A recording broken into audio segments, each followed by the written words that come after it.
hey, let's try flying before it starts raining. At least it looks like it's gonna start raining. Talk about distracted flying, or just flying like normal, then all of a sudden this message pops up. This is a test of the British Columbia Emergency Alerting System. I was like, okay, just a test, but still, it took up like almost the whole screen. I actually wonder if this is literally correct. It says, if this had been an actual emergency or threat, you would now hear instructions that would assist you to protect you and your family. So would your phone actually start playing an actual sound bite or something? Or do they mean like just go to the site and stuff like that? And why the alert now? Is it because of all the rain and stuff like that? Like they're worried about floods?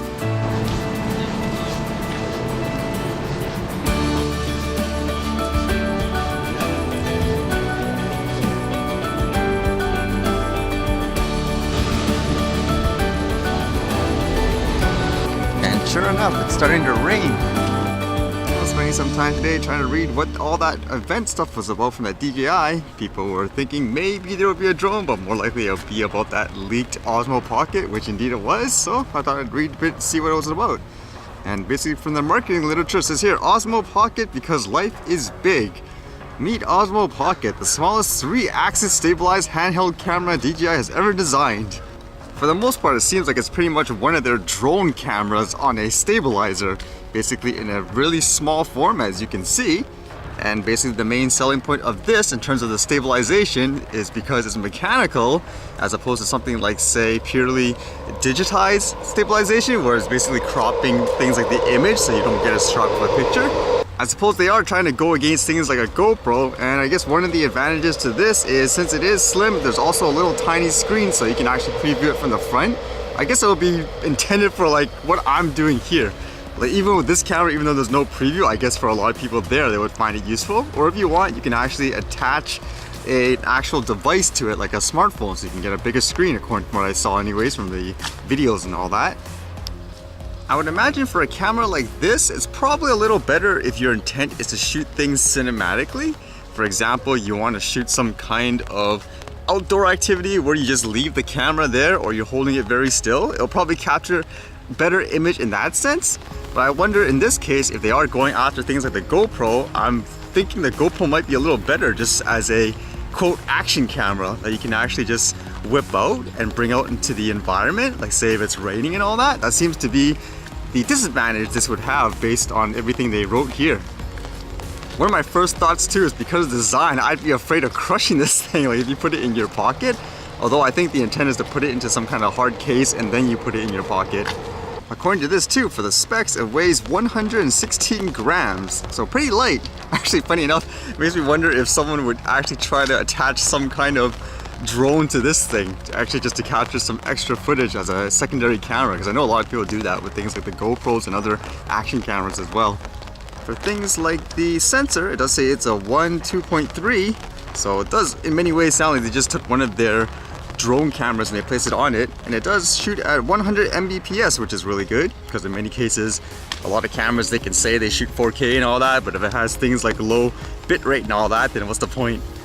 And the all-important question, the price, because obviously if the thing's too expensive, then no one's gonna buy it, right? Especially if this is targeting average people to use it in their everyday life. According to this, on their site, it says it is $349 US. So how does that compare with things like the GoPro? Well, I know the GoPro on the official site is $399 US. That's for the Hero 7 Black. And in terms of the price, I know for this Osmo Pocket, what it says on their site anyways, it doesn't come with an SD card, whereas the one on the GoPro says it does. So that could be a little factor too in terms of the price difference. I'm trying to think for myself, if I didn't have a camera right now, which one would I get? Would you get something like that? Or would you get something like, say, a GoPro, or even like the one I have, like the Sony FDR X3000 one? Funny enough, I don't know, for some reason, the Osmo, this one here, doesn't actually appeal to me as much.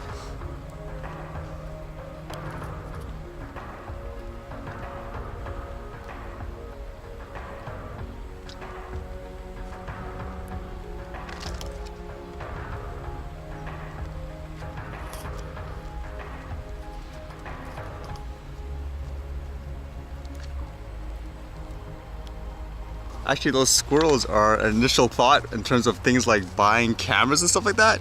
Because for the Osmo, from what I've seen, I'm guessing since it uses like a stabilizer, you'll need to start up. So it needs to kind of calibrate itself. Whereas for a camera like this that I'm using, if their intent is to go after people who use things like action cameras, I literally can whip this out, film right away, no booting up or anything like that. So I guess that would be one of the disadvantages to things like the Osmo. And my other thought is that camera trying to target people like myself who already has something to go with that instead, because it will just make my life so much easier and give me so much better quality footage. That I don't really know, just from the looks of it. Like, I have no doubt you can probably capture more cinematic stuff with that camera, just with the way it's designed and everything like that. But just for everyday, I don't know, walking, capturing like this, for example, just on the fly stuff, I don't see that replacing something like an action camera. So it really depends on your purpose from the sounds of it initially. If someone gave it to you for free, then yeah, you know, I can see people will start using it in place of their old equipment and stuff like that. But again, for people who actually have to spend their hard-earned money and stuff like that, I don't know if at that price and what they're offering is enough to get people to switch.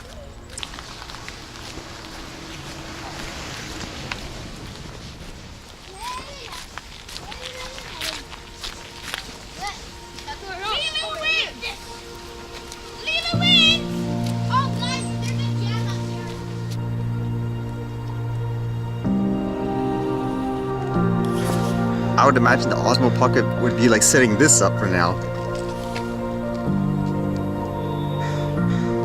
Not too long, for example, but you definitely can't just like film on a whim, just like what I'm doing with the other camera, like my main one.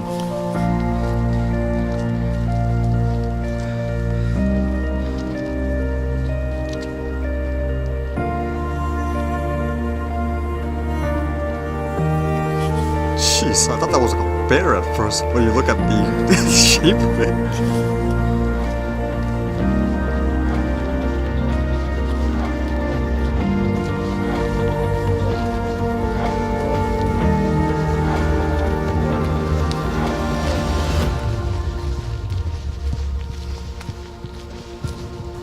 If I never actually bought a camera though, there was actually a high chance I would have probably bought something like that. But right now, again, it just depends on what your need is, because I think in terms of doing really adventurous stuff on the move, that's probably not your choice to go. But if you want to do things cinematically, like a higher quality footage, then yeah, that's probably a good choice just from what I see with the specs and all the demos I've seen.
Alright, see you guys later.